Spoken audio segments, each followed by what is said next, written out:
E o texto que vocês têm aí na tela para ser o que vocês acompanham é João, capítulo 10, do verso 19 ao verso 29. Na realidade, isso começa no capítulo 10, com Jesus dizendo que ele é a porta, que uma maneira fácil da gente discernir quem é o ladrão espiritual que só quer roubar as ovelhas. Como acontece entre nós, meu Deus, a gente está lotado de ladrões espirituais que só querem roubar as ovelhas. Os mercenários que só querem se aproveitar do dinheiro que eles possam arrecadar das ovelhas. Como também o lobo, que vem para devorar mesmo, para acabar com a esperança, com a fé, a perspectiva de confiança, para produzir a morte da confiança no coração dos traumatizados pela ação do lobo. E aí Jesus disse, olha, o critério para vocês verem quem é ver quem entra pela porta. Eu sou a porta. Vejam quem entra pela porta. Quem fica dentro dos parâmetros do Evangelho. Quem fica dentro dos parâmetros do Evangelho não é quem usa o nome Jesus, nem usa a expressão Evangelho. Não, é quem obedece. Tudo no reino de Deus, segundo Cristo Jesus, tem a ver com obediência ao Evangelho puro e simples de Jesus, sem complicação. Quem faz outra jornada, quer entrar por fora, diz que inventou uma coisa, que tem uma nova revelação, que Deus falou com ele, fuja, fuja. É mercenário, ou é ladrão, ou às vezes até o próprio lobo, com a sua constante enganação. Então começa Jesus dizendo isso, aí dizendo que ele chama as ovelhas dele pelo nome, que ele tem uma relação pessoal com aqueles que são dele, e que essas ovelhas que são realmente dele não são suscetíveis ao engano do ladrão, do mercenário, e por isso não ficam à disposição da destruição do lobo, que come todas as esperanças e convicções de um indivíduo e o deixa só vazio de tudo.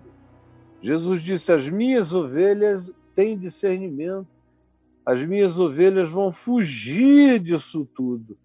Não vão seguir o mercenário, não vão seguir o enganador, aprenderão a fugir das vozes estranhas, dos estrangeiros em relação ao Evangelho, que são pessoas que parecem, falam o nome de Jesus, usam terminologias, e você que é uma ovelha que não parou para aprender a voz do pastor, embarca nesses enganos com uma facilidade extraordinária para depois se arrebentar todo e voltar todo carcomido, devorado, vazio, só pelanca, porque nada foi deixado em você.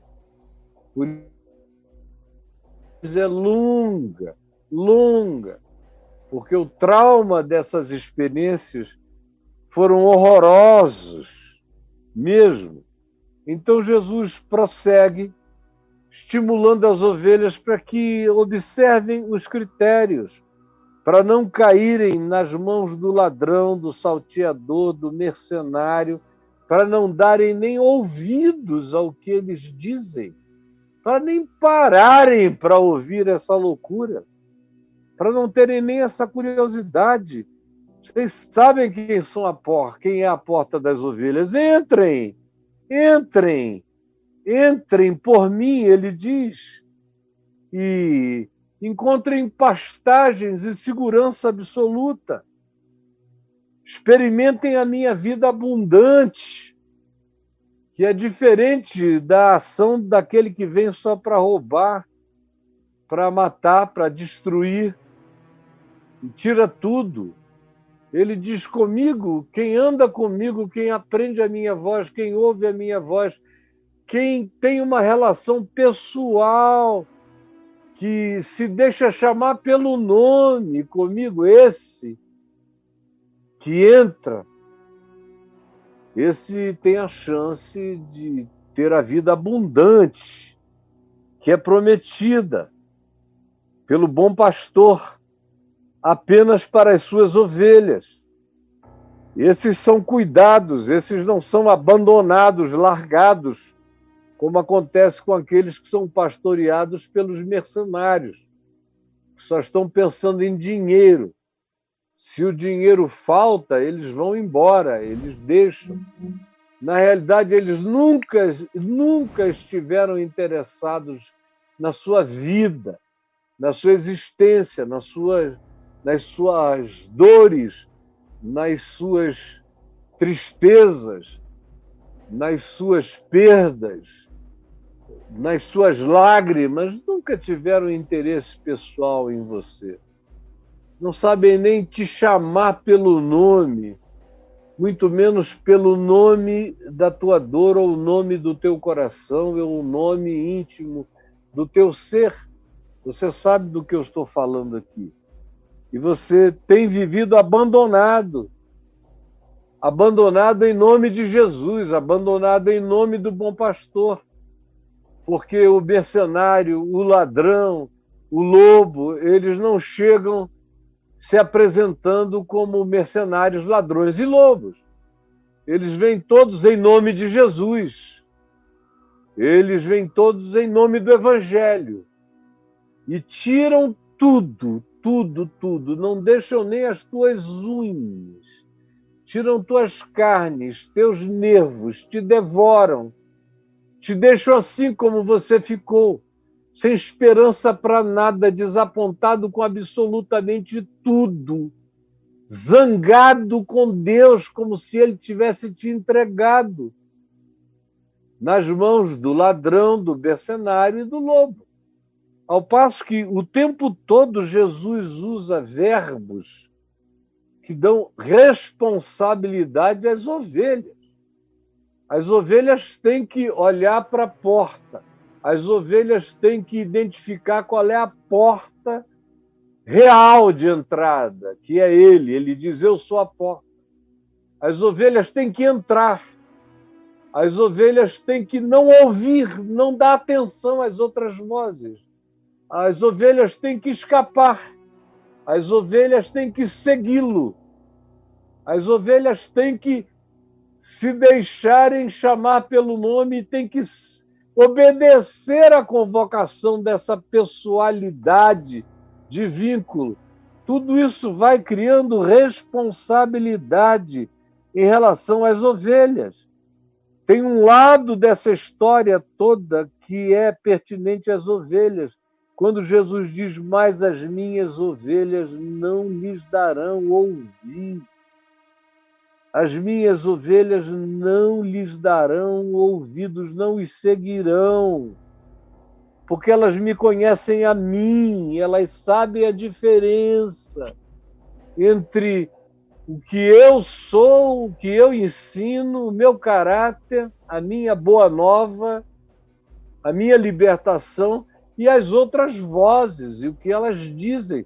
É responsabilidade da ovelha aprender a fazer essa diferenciação. Tem coisas aqui que ficam por conta do pastor.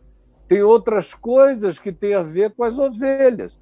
O pastor, por exemplo, diz que as suas ovelhas, que conhecem a ele, essas mesmas ovelhas, ninguém vai arrebatá-las das suas mãos. Ninguém. Absolutamente ninguém vai tirá-las da mão dele. Não existe a possibilidade de que você, fazendo essa escolha, com lucidez, com consciência, sabendo que ele é ele, entrando pela porta do Evangelho, a porta da palavra, a porta do ensino de Jesus, seguindo só a ele, sem dar ouvidos a essa multidão de mercenários, de ladrões, de lobos que estão à volta, mas, ao contrário, seguindo exclusivamente ao pastor, sem titubeio, porque tem uma relação pessoal com ele, escolhendo isso. O que ele diz é: ninguém vai arrebatar você, em momento algum, em circunstância alguma, ninguém. Aí presta atenção aqui. O que está dito é que, no verso 19, por causa dessas palavras, bem como da última sequência de palavras, quando Jesus disse: por isso o Pai me ama, porque eu dou a minha vida para a reassumir. Isso é muito forte, eu dou a minha vida para a reassumir. Aí o pessoal da religião, os que estavam aqui, que eram de fato os mercenários, os ladrões, eram os que deixavam as ovelhas sem lã, sem pelo, sem unha, sem carne, sem nada. Tiravam tudo que podiam. E eles sabiam que era em relação a eles que Jesus estava dizendo esta palavra. Eles ouviram isso, foram se chocando ainda mais, com a perplexidade do que seria isso. Dou a minha vida para a reassumir. Ou ainda, ninguém tira a minha vida de mim, pelo contrário, eu espontaneamente a dou. E lembrando que esse pessoal que estava ouvindo, que era o pessoal do templo, estavam em estado de trama constante para ver como eles fariam para tirar a vida de Jesus. Aí Jesus diz na cara deles: ninguém tira a minha vida de mim. Pelo contrário, eu espontaneamente a dou. Tenho autoridade para a entregar e também para reavê-la. Esse mandato eu recebi de meu pai. Aí os caras disseram: meu Deus, o que será isso? Que poder é esse para reassumir a vida dele? Que é isso que ele está dizendo? Aí, por causa dessas palavras, rompeu nova dissensão entre os judeus. E aí um grupo, muitos deles, diziam: ele tem demônio. A coisa mais fácil para a religião é chamar alguém de endemoninhado. Ele tem demônio. É a primeira versão dele. E enlouqueceu. Tem demônio e entrou em estado de insanidade crônica e contínua. Enlouqueceu. Porque o ouvis?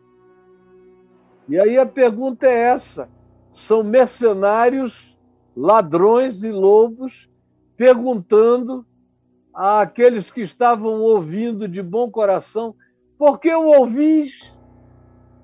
Ele é um endemoninhado louco. Por que vocês ouvem esse cara? Que é uma pergunta que todos vocês aqui já ouviram inúmeras vezes. Ele é endemoninhado e louco, por que vocês ainda ouvem esse cara? Outros, porém, diziam, tem sempre outros que dizem outra coisa, que vêm de outro modo. E diziam: este modo de falar não é de endemoninhado.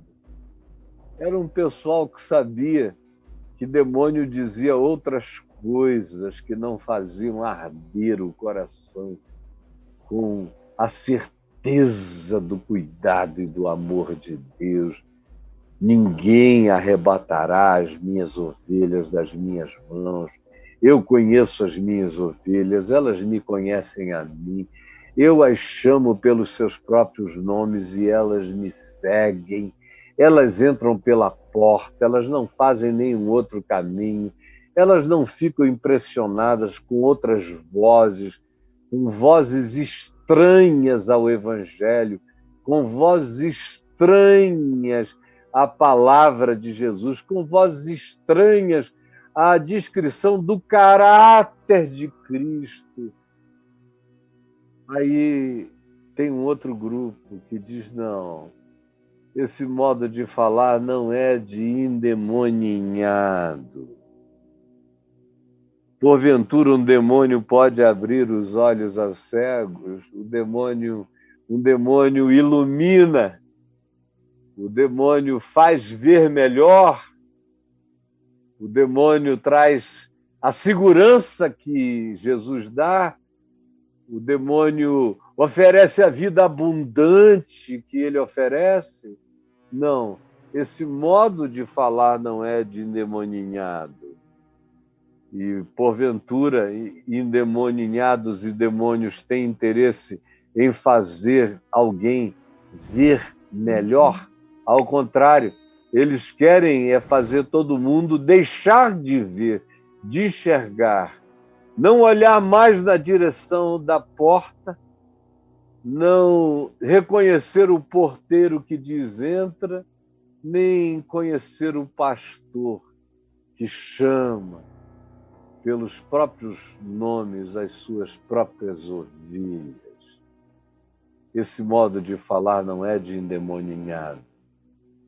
E pode, porventura, um demônio abrir os olhos aos cegos? É uma alusão ao que tinha acontecido aqui na descrição do capítulo 9, com o cego de nascença. Esse pessoal todo tinha visto aquilo. Alguns tinham ficado com raiva, querendo matá-lo, porque não podiam negar o poder e a graça com a qual ele praticava tudo. E havia uma outra multidão do povo que estava juntando coisa com coisa. E esse modo de falar não é de endemoninhar. E, além disso, nenhum demônio quer abrir os olhos de ninguém. Eles querem manter os olhos fechados e a pessoa caminhando nas trevas e em estado de dependência e sob controle.